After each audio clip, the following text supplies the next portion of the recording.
Oh, hi London. Okay, we've got the doctor's update right now, so I'm going to put you on speakerphone, yeah? Is that okay?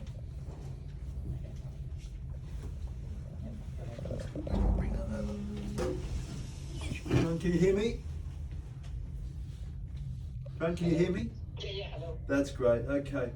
Thank you all again for coming for our update. Before I begin, you've all been in and seen Mr. Lamb today. He's not as responsive. His oxygen levels are a lot higher than they were yesterday. So his condition has worsened again, which has not been a surprise because, as I mentioned to you yesterday, I don't think he's going to survive what's happened to him. And the reasons, as I went over yesterday, are many factors. And we know that when someone is dying from a disease or multiple insults, one of the things that happens is that their lungs start to, if you like, fail. And that's because they're unable to cough, they're unable to take deep breaths, and because of the stroke, he's not able to move. We've tried to give antibiotics, we've given him fluid tablets to get his urine off, oxygen with a high flow oxygen, a CPAP mask, which is a full face mask. He's very uncomfortable and would not change. But he is slowly getting worse. But I think he's comfortable. I don't know what you all think, and that's been always my primary concern, even when, active treatment was being done and we were doing a lot of things to him, is making sure he's not distressed. We're at the stage now where I think that the treatment should focus more on his comfort. And what I want to let you know is what we think should happen now is that we think that Mr. Lamb should go to the ward.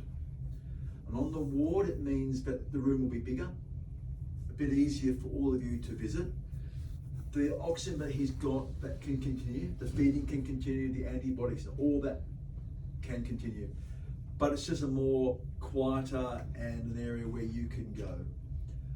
I'd like to ask palliative care to also be involved. They're doctors that specialise in people who have got a disease or something that we can't fix, and they make sure that they're comfortable, and if there's any distress at all with him, they can be contacted. Do you have any problems with them being involved? Not from us. Okay, No, so I think it's a good idea for them to get involved because they are in tune of keeping him comfortable. Yeah. Look, I think he's not as responsive. I haven't done a chest x-ray today because it's not going to change, but looking at his oxygen levels and when I had to listen to his chest, it is getting worse. And as you know, that's one of the things in people when they're at the end of their life, it's often the lungs that begin to fail. The good thing is that generally it's a very comfortable deterioration rather than something painful that we sometimes see. So we were here with Dad last night. Yeah. No, it's really, as I said, he's... Can I say something? Because this morning, about 8 o'clock, my dad was very responsive. I asked him something, he held hand and, he opened his eye. So in the morning, he okay. He will fluctuate. That's quite normal. That he will get awake and not. But he's not, he's not as you would be. He's not awake for long periods of time. What about the message from Ben? Give him a look at it.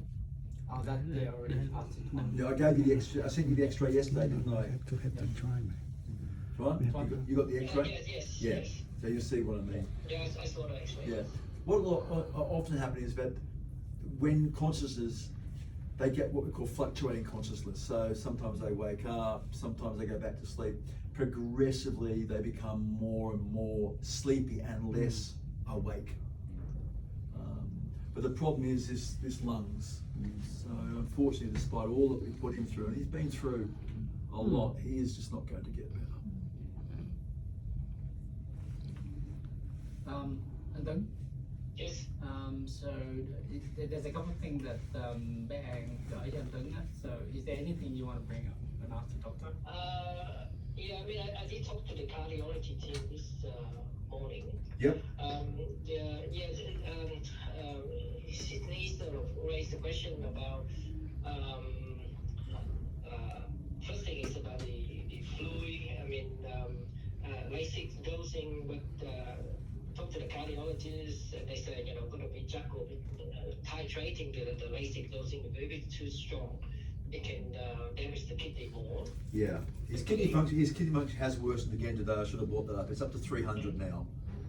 And urea is up around about 18. The question, whether sort of with the fluid overload, which increasing the LASIK dosing, and with the COPD, is there anything that can help with his lung function? I don't think so. A lot of it's fluid. It's a combination of fluid from the heart, not beating particularly well. Fluid, when you're sick, as you know, it moves into the third space, so you often get leakage of fluid. There's almost certainly some infection as well that will contribute to that. And generally speaking, you know, what we call atelectasis, or because he's not able to breathe, his lungs just don't expand. So they remain, if you like, compressed. And that all sort of multiplies together. There's just not one certain things, like you're not treating pneumonia, you're not treating an effusion, you're not treating pulmonary edema, you're treating all four. So a LASIK, he's passing about 30 to 40 mils an hour of urine. We haven't got him on a lot of fluid, but he's still in a positive balance. He's still got room to move with the furosemide. I think while it might sort of increase things, again, I think it's not going to change what's happening. But I'm certainly happy to increase that. Yeah, I mean, if you can try that. I mean, what about the IV fluid? Is he on IV fluid? No, he's on minimal IV fluids. We're giving him feeders through the nasogastric called Nepro. So it's sort of a modified feed that we use for people who have got renal function. It's got less protein and it also has got more energy. So you only have to give half the dose of fluid NG feeds that you would normally have to give. So it helps to dry him out. And how much IV fluid does he have? It's about 10 mils an hour. And it's glucose. So it's a water, not a saline. Okay. But I think really, as I said, all of this is, you know, supportive care, because, you know, as I said, he is going to get worse, and unfortunately I use it, I believe, on an end of life care pathway where comfort is the important part. We can tinker with things like that, but it's not going to change the outcome, unfortunately.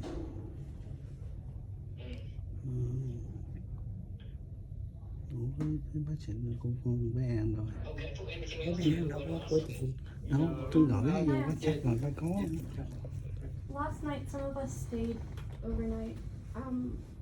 Can we expect that we'll still be able to do that if we get moved to the ward and stuff like that? Yes, and if you can't, then I won't move him to the ward. Đây là mấy cái khác. There's a Okay. few of us. No, that's one of the reasons. One of the things, part is that obviously at night we don't want. But if things become clear that his condition worsens drastically, then there's not a limit. People can be in with that. But yeah, I will check that, and if the ward say no, then he won't move from here. Thank you very much for the nurses and the doctors have been wonderful. Help us to Tôi actually gửi nó relax thấy the rules and allow Yeah, them to we will do that.